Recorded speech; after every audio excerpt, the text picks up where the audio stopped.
Well, adventurers, here I am on the Scalpel, the 790 Duke by KTM. Why am I riding this, you ask? Well, you know, with KTM, well, in fact, most modern motorcycle manufacturers' new advertising strategy where they say, hey, here's this new bike that's coming, wait 2 years or 3 years. You know, we all get antsy. Well, what is it? What is it? What is it? You know, how much does it weigh? How much fuel does it carry? How much horsepower has it got? How much torque's it got? What does it feel like? What does it do this? Why does it do that? We get way too excited about it, and we can't wait. And I think, I don't know, it's a bizarre strategy, isn't it? But they're all doing it. Maybe it's a trial. Maybe it will burn them. Maybe it won't. Maybe it'll be a raging success. So, yeah, I just really wanted to know if this 790 motor, you know, am I gonna be able to handle it in an adventure bike?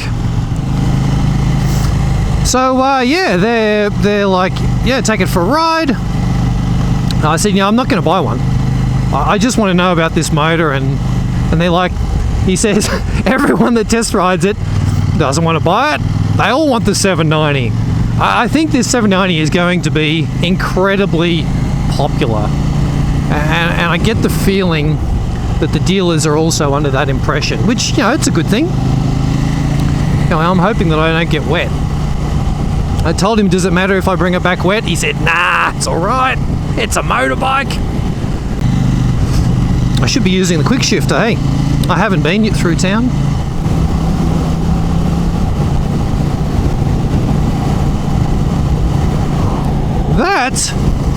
That is the smoothest quick shifter I've used. 6-speed. I wasn't even on the throttle. Oh, and it's up and down. Oh yeah. So a constant throttle, change is easy. Oh, very, very nice. What if I hold the throttle and go down? Yep. You could feel it lurched forward a little bit, but very smooth. I think this is the one I want.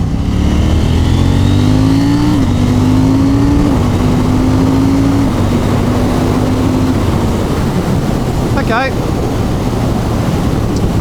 It goes 100 kilometers an hour, top gear. What are we doing? Oh, we're right on 4,000 RPM. It's very smooth. Okay, so I mean, it's a big enough motor, isn't it, to sit on the freeway? You know, that's one of my big concerns about single cylinders. You know, they're just revving hard on the freeway, and yeah, I know they can do it, but it's never comfortable. No, I've owned one. I know. I don't like it.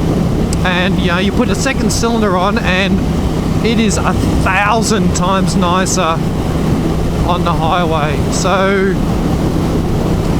yeah, that's really nice. I like it. Okay, so we wind it on in top gear.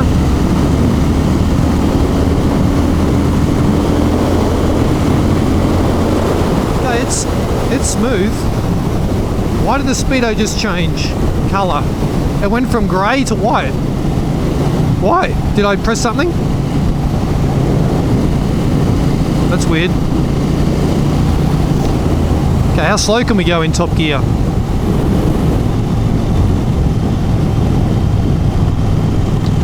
Well, 60 kilometers an hour. Yeah, that's a bit like the 1190. You can do it, but you don't want to be on the throttle. It's just that little bit chunky. Chunk, chunk, chunk, chunk, chunk. I mean, that's going along alright. 65 it is. I'm in sport mode.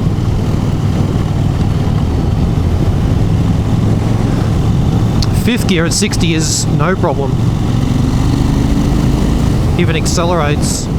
So what is this bike? You know, it's 169 kilos, 105 horsepower, 77 kilowatts. What else have we got? 87 Newton meters. I don't know what that is in foot-pounds. We don't use foot-pounds in this country. Well, the old guys might.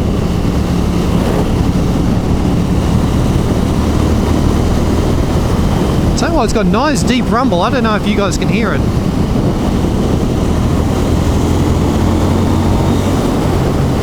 You might hear it down the bottom of the hill here.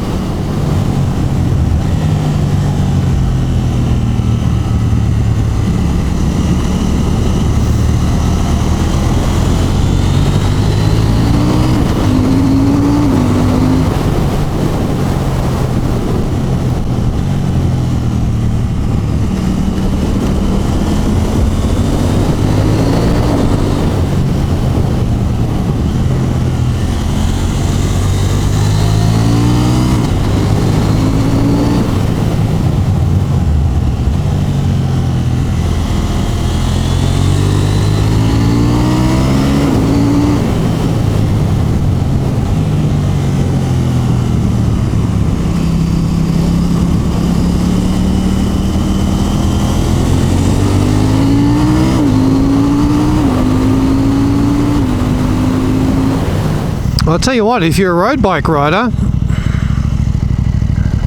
this thing can do U-turns in the street, almost in a, just about do that in a single lane. That's neutral.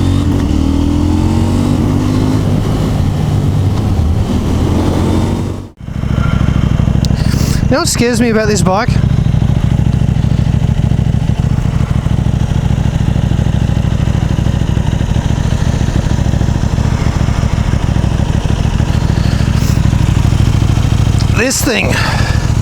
This is the subframe. If you crash or you drop it and you put a big mark in this, well, is your bike written off or what?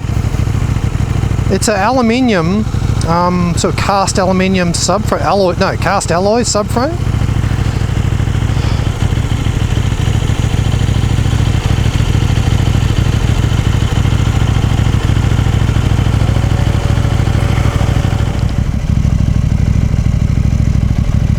Visitors, please press the green button.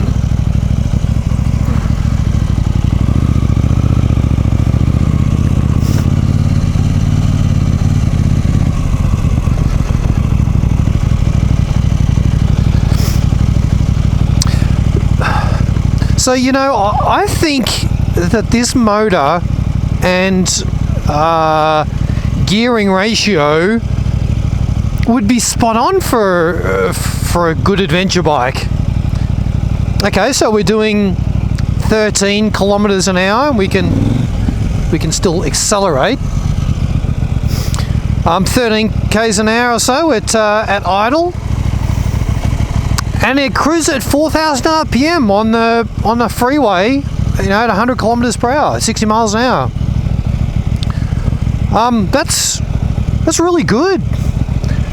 Lauriston Reservoir, main storage of the Coliban Waterworks system for the supply of Bendigo, Castlemaine and other towns in the district. There you go. Yeah, so I think the gearing is really good, and I think the motor is certainly torquey enough. I guess it would lose a little bit of that torque with the bigger back wheel, with an 18 on the back instead of a 17. It's probably barely noticeable.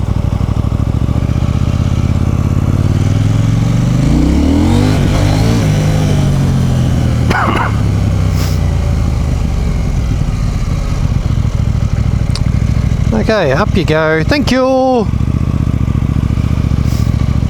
Well, that's cool. I noticed the Google car didn't go through there. He must have seen the boom gate and thought he wasn't allowed in there.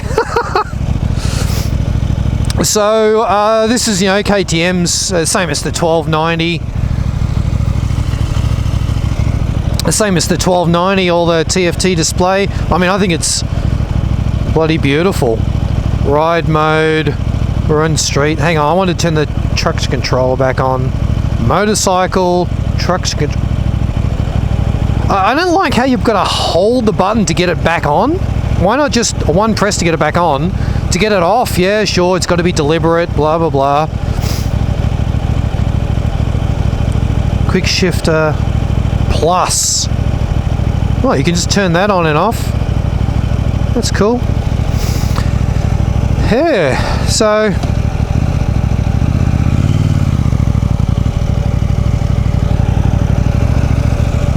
got the fan coming on a few times, and it's very cold temperature out here, so oh, there you go, it says it's 12 degrees outside. The fan's coming on quite a bit. Maybe that means it's a reasonably hot running motor. You know, it doesn't like idling around, which is not that good for crawling through the bush.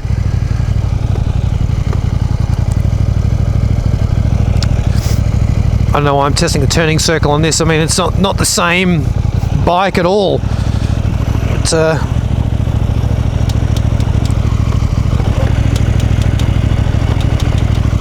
I heard people say that this is a metal tank, or what? You know, is it a metal tank? Is it a metal tank?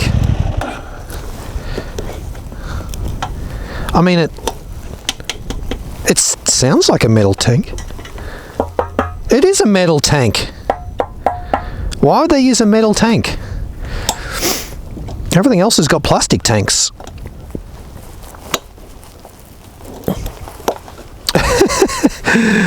That's interesting. So, a couple of things I don't like about the 790 Duke.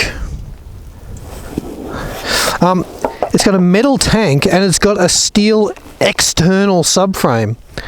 I certainly hope neither of those items come across to the adventure bike. I mean, you know, a metal tank. Yeah, I thought they were a thing of the past. I'm amazed. There must be some reasoning for it that I just don't know what it is. I'm going to ask the dealer, in fact. Okay, let's take it back before he wonders where I am. So yeah, 9,000 RPM. The speedo just changed again. What's going on? I don't know how that thing works. 9,000 RPM red line. No problem for an adventure bike. Not too, you know, it's not ridiculously high. It's a really torquey motor. As you can see when I was just crawling around in first gear. And it goes on the highway, cruises on the highway really nicely. Well, this is sixth gear and it's just pulling up this hill really well.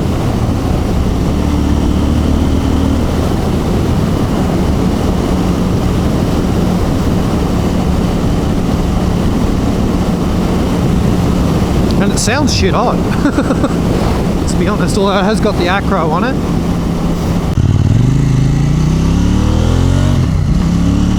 Yep.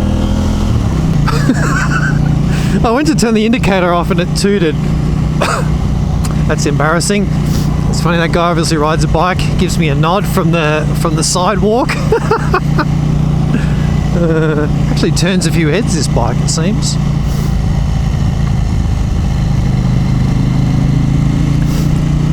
Well, in essence, I think this motor will be absolutely fine in an adventure bike. I think it will be well suited.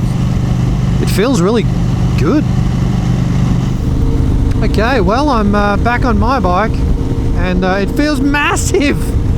I tell you what, if that 790 comes out with a similar size frame, the 790 Adventure comes out with a similar size frame to the 790 Duke, you know, say a bit bigger tank or whatever, it's got its bulbous low tank things, maybe a slightly wider or different rear subframe, hopefully, you know, but generally the same size. That thing will be amazing. A little bike like that with that much grung, That'll be unreal. I can't wait to see what this thing is, if it ever makes it to to market.